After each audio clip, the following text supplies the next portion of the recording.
Retiring early. I mean, that's the dream, isn't it? But what happens when that dream of leaving work for good bumps up against the, well, hard reality of your finances? That's the exact puzzle we're going to solve today. How you can navigate Social Security and your 401k to make that early retirement dream happen. Let's jump right in. So are you picturing it? That day you finally trade in the 9-to-5 grind for a life that's totally on your own terms? It's a pretty exciting thought, right? Okay, but here comes the reality check. Because while your spirit might be totally ready to leap into retirement, your wallet could be back there screaming, "Whoa, not so fast." And honestly, that's the big challenge we're going to tackle head-on today. We call this the early retirement puzzle. How in the world do you actually fund your life in those years between your very last day at work and the day those Social Security checks finally start hitting your account? It's all about building a solid financial bridge. So, let's start with the biggest piece of this puzzle, Social Security. And look, this is not just about flipping a switch when you feel like it. This is a huge decision with consequences that are going to stick with you for the rest of your life. Now, before we go any further, there's one key term we all have to get on the same page about: full retirement age, or just FRA. Think of this as your 100% number.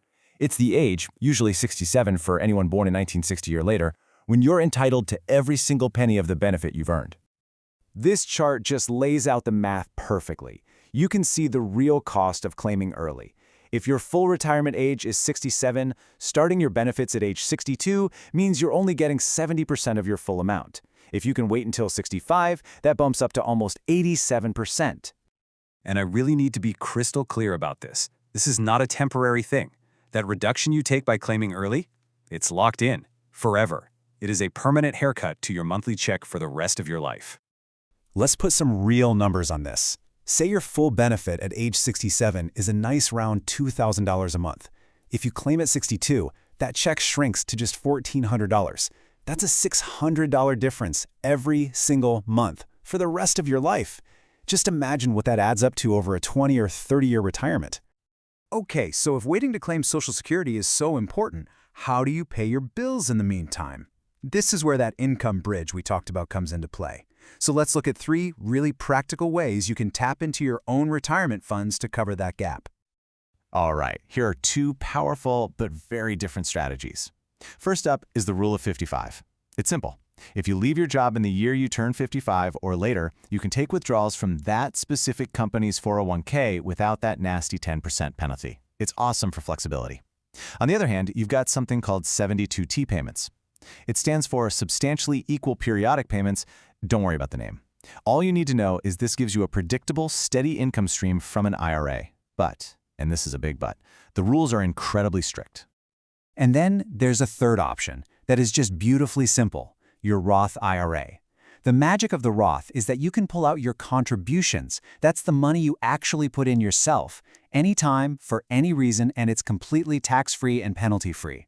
This is a fantastic tool for bridging those smaller, short-term income gaps. Just remember, this only applies to the money you put in, not your investment earnings. Okay, but what if you do it? You claim Social Security early, and then a year later you think, "Oh no, I've made a huge mistake." Is there a do-over button? Well, the answer is kinda, but you have very specific, very small windows to act. You've got 2 very different options here. The first is basically a total reset button.